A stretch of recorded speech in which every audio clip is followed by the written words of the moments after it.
I had my first concussion probably around 6th grade, but I didn't know it was a concussion. I would just get really bad headaches. So as I continued playing high-level soccer, every time it got hit, it just got worse and worse and worse. About a year and a half ago, in January, I got a really bad, my brain just kind of gave up when I got a bad concussion. Traditionally, concussions have been one of those things that for a long time were really just ignored. But now that we have so much better awareness of when somebody is concussed, we're in a much better position of knowing how to manage it afterwards. Many individuals, after they've had one concussion, most will heal within 2 to 3 weeks for the most part. But the highest percentage of reconcussions are within that 2 to 3 week period after an initial concussion.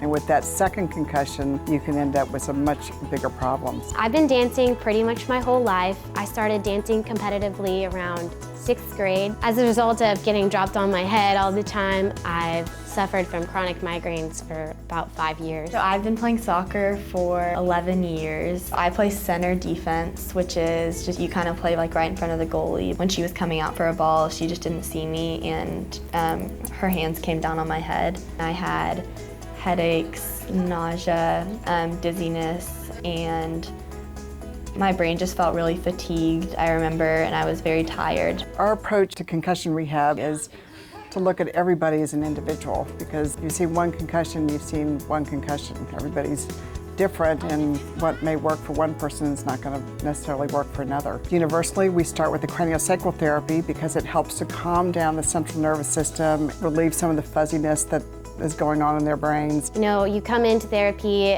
with a horrible headache, and afterwards you feel super relaxed and you can finally go to sleep without waking up from a horrible headache, which is so true. I ask my mom for cranial all the time. I'm like, Mom, my head hurts. Can I get cranial? The Biodex is a tool that we use to measure balance. It gives us some objective data so we can see how much sway an individual has with their eyes open and their eyes closed. And that gives us clues as to if it's more visual or vestibular in nature. It also is a great measure of improvement, and it gives excellent feedback to the patient about where their body is in space. If you tend to put all your weight forward, or if you tend to rock back on your heels, which we often will see with a concussion, then we can work with that and have immediate feedback as to where their body is centered over their feet. It's also nice because we've got games included in there where you can use some different programs, and then we can transfer that out into the clinic and then on the field with balance activities and improve functional performance. In partnering, it's super important to know exactly where your center of gravity is, because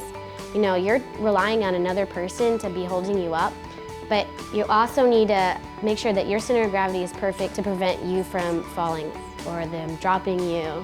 The guy I always used to partner with, he would yell at us, like, "You're not on your center, that's why you fell." He would blame it on us. The Dynavision is particularly important. The training itself really works to enhance somebody's peripheral vision, which is really critical in protecting them from falls and from further injury. The faster somebody's able to process those lights and hit those buttons, it actually correlates into their overall function outside of the clinic. Everyone can tell because I used to run into stuff all the time and lose my balance. So now it's I can walk fine. As soon as my therapists all figured out that I was having more trouble and missing the lights that were on the outer ring, which is indicates that I was having trouble with my peripheral vision, we started doing exercises that were focused centrally on that. My goalie, he was either really far to the right or left of me or behind me. It would have helped to have much better peripheral vision following my first concussion at least, so I could have prevented future injuries that I've had. For a lot of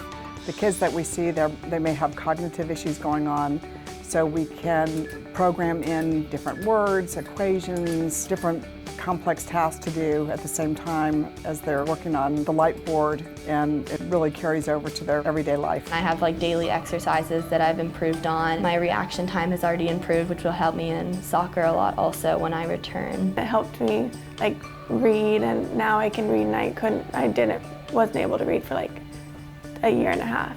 Interactive metronome is a great tool for attention and focus. It works on bilateral coordination, attention, organization, and executive functioning. We're able to adapt it to whatever level of the patient, so we love using that tool to help with the auditory-based issues that many people have. Since I started the interactive metronome, I slowly increased my times that periods in which I can study, and I'm able to focus for longer periods of time. You don't want to do too little and you don't want to do too much.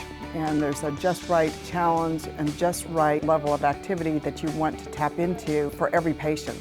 What we want is to work the nervous system hard enough so that somebody feels it, but we don't want them to walk out of here feeling like they did too much.